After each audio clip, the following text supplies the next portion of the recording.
this is the page on AOL's website where you can download a copy of the dialer application. I have done this, and we'll get into why in a moment here. But they do say right up here that the AOL dial-up benefit will be discontinued across all AOL Advantage plans on September 30th. The interesting thing is they don't really advertise, at least from what I can see, they don't advertise it at all as a feature on any of their Advantage plans, which I'm assuming are these bundles that we saw on the AOL desktop video that I did earlier. So let's get a few more things done real quick.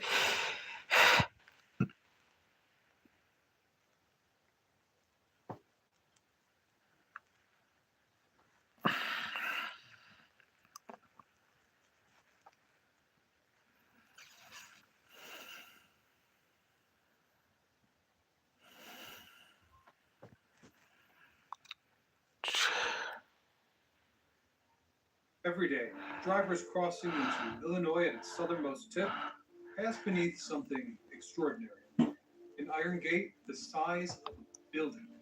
This is the relic of one of the most dramatic engineering gambles in American history. A structure built to seal off an entire city from the outside world as a last line of defense against two of the most powerful rivers on Earth. And the gate has a name, the Big Subway Gate. To understand why it exists, you first need to understand the city it was built to protect. Big colors. Yeah. Okay, guys. The camera will be going on in a minute, guys. We're just getting ready to leave. We're going to have lunch in a little bit, so... Yeah, we're going into Centerville for lunch, so I start recording. I just didn't... So, yeah.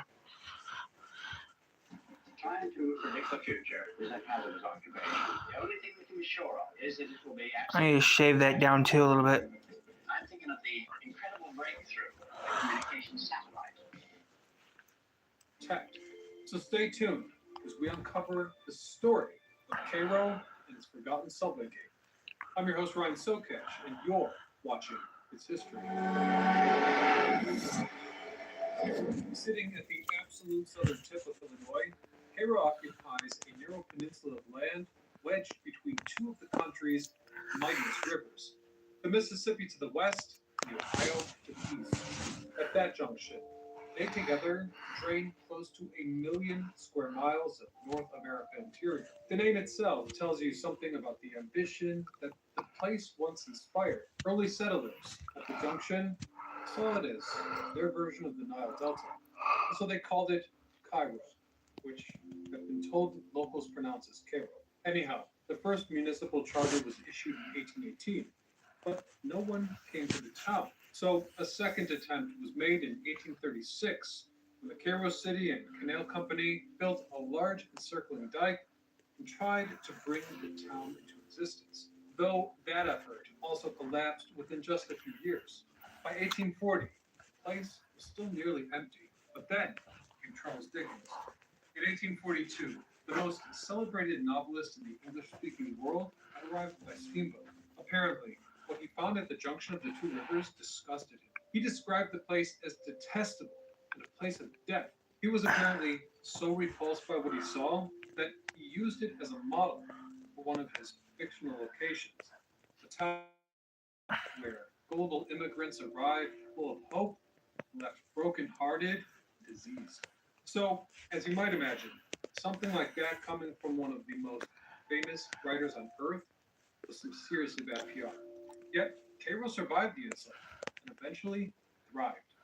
The turnaround came in the 1850s when investors secured Cairo as the southern terminus of the Illinois Central Railroad. The railroad arrived in 1855, and almost immediately, the town transformed.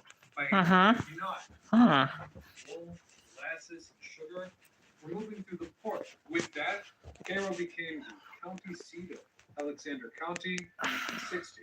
Then the Civil War arrived, and with it, the town's finest hour. Notably, General Grant made Cairo his military headquarters in 1861 and 1862. You see, the city's position, controlling access to both rivers, made it the strategic hinge of the entire Western theater of war. Union forces used it as a naval base and river squadron from which they launched campaigns that would eventually sever the Confederacy. And with that, The very geography that Dickens found miserable turned out to be a military asset of first order. After the war, the boom continued. Cairo's population nearly tripled in the decades following the conflict. Factories, brass foundries, steam engine plant, oil. Another day older. Sitting can. 5 newspapers keep the residents informed. The waterfront was filled with mansions, wealthy merchants. By the turn of the century, Cairo had a population of around 13,000 people. So it was an optimistic, proper river city. Though the residents would soon learn the downside of that situation. Remember, the city sat on low, flat land between two of the most flood-prone rivers in North America. At certain times of the year, the water didn't just rise at the banks. Rather, it would engulf the entire region, which is why the first levees went up during the Civil War, and they did hold most of the time.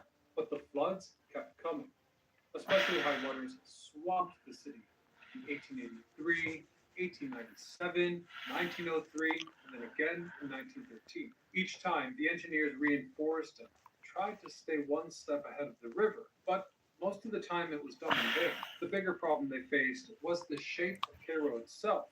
It was basically a peninsula, barely above sea level, jutting into the space between the two rivers, both of which flood independently or simultaneously. So, by the early 1900s, city leaders and engineers were asking a different question entirely. They asked, if you see the city heavy on survival, can we pressure the entire system by deliberately breaching levees?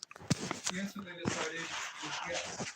But this essentially required fortifying the town, closing every possible point of entry and rising water, including the new highway that ran straight through the northern levee.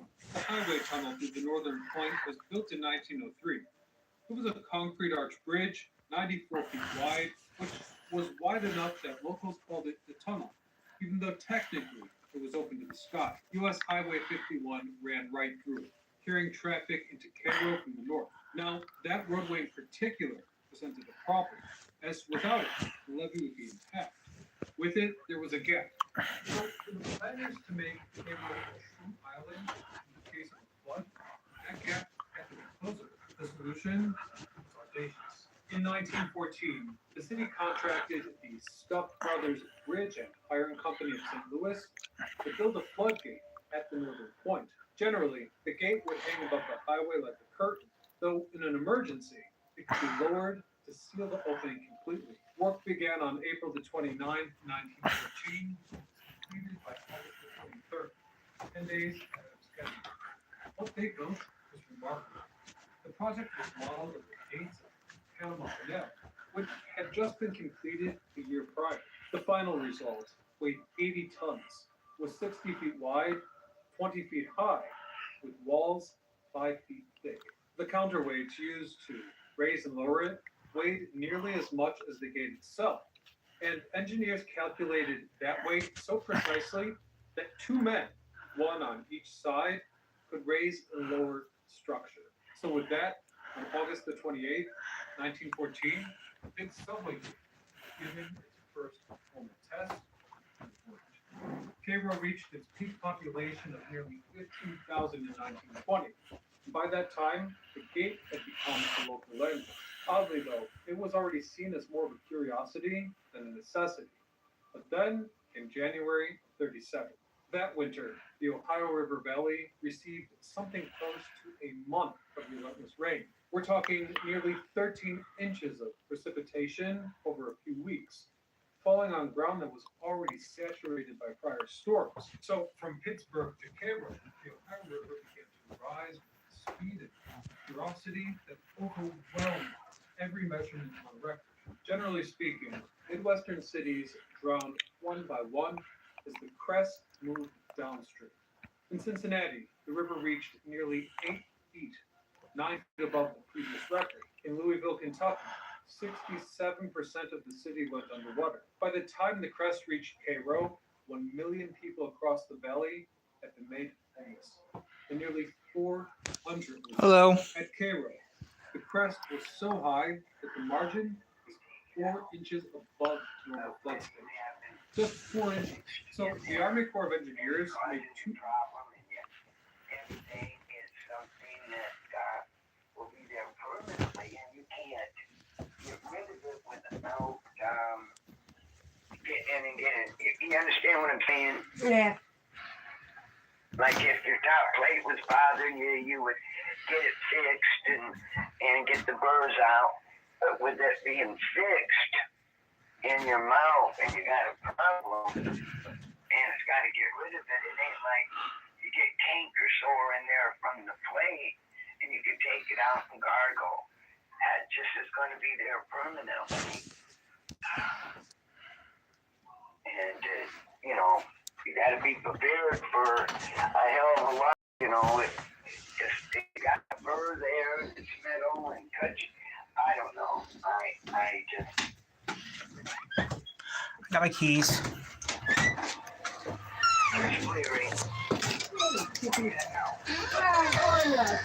We're outside at the moment.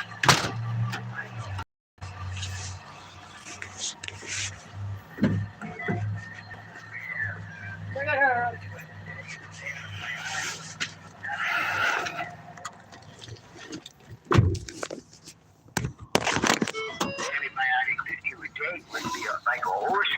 Yeah, that's what one of those pills are.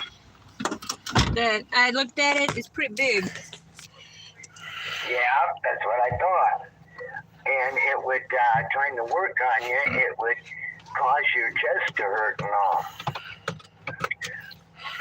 So you get kind of getting the steroid and the antibiotic mixed up. Because you're everything,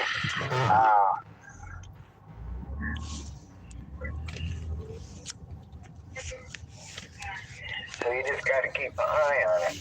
Yeah. Because you got two, and your memory is and all that great, you know. Yeah. There's where we're doing a citron. And a lot of stuff that's going on, that's enough trying to keep your medicines together, you know. Yeah.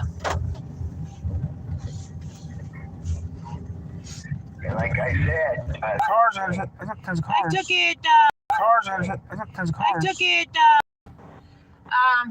what time did I get up this morning? I don't know, 6, 7. About, 8 o'clock, I think, or so. yeah, all right, you just keep an eye on it because you never know. It might have been sooner than that, I can't remember. Whenever I got out of bed. I woke around 6:30. I mean, you can't remember. You got all that shit going on and medicine change. I got up early, Mom. I got up and woke up again. I went to bed around 6 o'clock. Woke up at 11. Laid there, tossed and turned, and then finally fell back to sleep. Got up at 2 to go to the bathroom, went back to bed. I got up around 6:30. And then, Yeah. so, and then I decided to take my meds and stuff so I don't forget. That's right. That's what I'm telling you. That's what I keep telling you about old people and giving them medicines and they're on a lot. And remember to take it or take it. Get rid of, like you could have been on 2 different shots and you would have took them and not known the difference. I am on 2 different They shots. see an old person or something. So, all right, I'll let you go. I'm just letting you know that it was that pill, that antibiotics more than the steroids. Because you're on steroids, a shot has steroids in it and different things. Yeah. Okay. So, and then you got to keep an eye on your sugar, believe it or not. Yeah. Because me, I can't take steroids. Will, they give you something to get Big rid of mattress. a cold or whatever. Usually steroids. I don't know. You just got a lot to keep track of. Someone lost their mattress. So you're gonna eat a salad before you can't eat it, huh? Yeah. Yeah. Well, all right. See you later. Okay. Bye. Bye.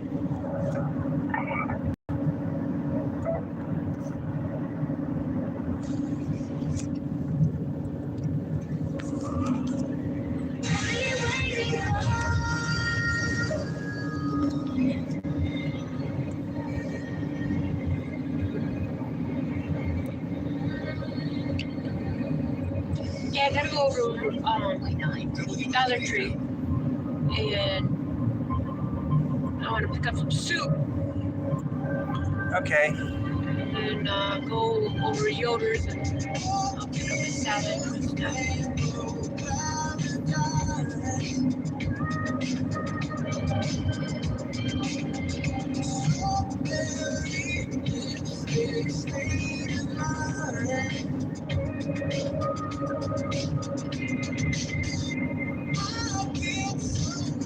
Mine Rush has something interesting on it. What? Mine Rush. They went to South America.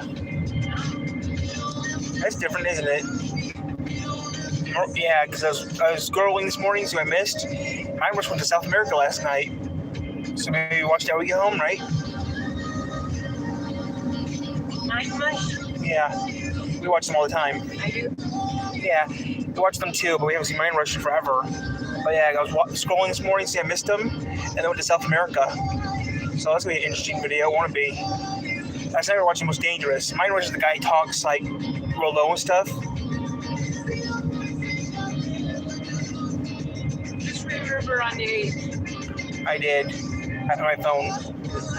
she's gonna retire. Chrissy's retiring too in a few months. Who is? Chrissy's retiring next month. She is too? Yep. So I'm screwed either way. So you don't know who your people are gonna be? Anybody? They already know that I'm gonna. But yes, I think I filled the paperwork out. Right, saying they would come. Saying, okay, all I have to do is get this stuff done with, and you been to the zoo? I said, I'll see about it when I get a chance to figure out when we're going. Yeah, I'm going to the zoo. Good, because she doesn't know nothing yet. She doesn't know she doesn't know not much of anything yet. So yeah. And my doctor, he's retired in June, so I gotta get a new doctor. Which one? My primary. I wait to know what they're building in here. Any guess? Lights are on, even when I drive by in the morning. I got that place lit up. So what they're building there? What do you think they're building there? It could only be 3 options. It could only be like 3 options. It's gonna be a gas station. Yeah, but what brand it is? Marathon, Oh. Amoco, or Speedway? That's the only options that would be around here. That's the only 3 options I can think of. I don't see why would they put another shell in there. That's what I'm saying. It wouldn't be a Shell. It'd be an Amoco. It'd be a BP, a Shell, a Sunoco, an Amoco, or What's the one that starts with E? E. Okay, so E. Speedway. Okay, that's what the one I'm thinking of. It'd be Speedway, which has E85, Sunoco, BP, Amoco, or Marathon. That's like guesses around here would be. Or it'd be an independent. Your home for continuous favorites. The Mix, 95.9 WLKM FM, Three Rivers, Sturgis, Kalamazoo. Or be mobile. Maybe rare for some mobile. Your home for original reporting. I'm Michael Wallace. Special Envoy Steve Witkoff and President Trump's son-in-law Jared Kushner are on their way to Pakistan for another round of peace talks with Iran. The U.S. is adding another aircraft carrier to the blockade of Iranian ships and ports. CBS's Imtiaz Tayyab is in Islamabad. Iranian leaders insist there will be no further talks until that blockade is lifted. Since the ceasefire nearly 3 weeks ago, both sides have been asserting control, intercepting ships and blocking vessels, turning the strait into a central battleground in these negotiations. Vice President J.D. Vance attended the first round of talks, but he's not involved in this round, at least not yet. White House Press Secretary Caroline Leavitt. The president, the vice president, Well, that garage sale's going on right now. will be waiting here in the United States for updates, and the vice president, I understand, is on standby and will be willing to dispatch to Pakistan if we feel it's a necessary use of his time. A day after saying he wants to resurface the bottom of the Lincoln Memorial reflecting pool and make it blue, President Trump just posted 2 photos side by side on Truth Social. One labeled Hussein Obama shows the pool with dark water and pond scum on it. The other, labeled Trump, shows the pool with clean, dark blue water. Article's going on.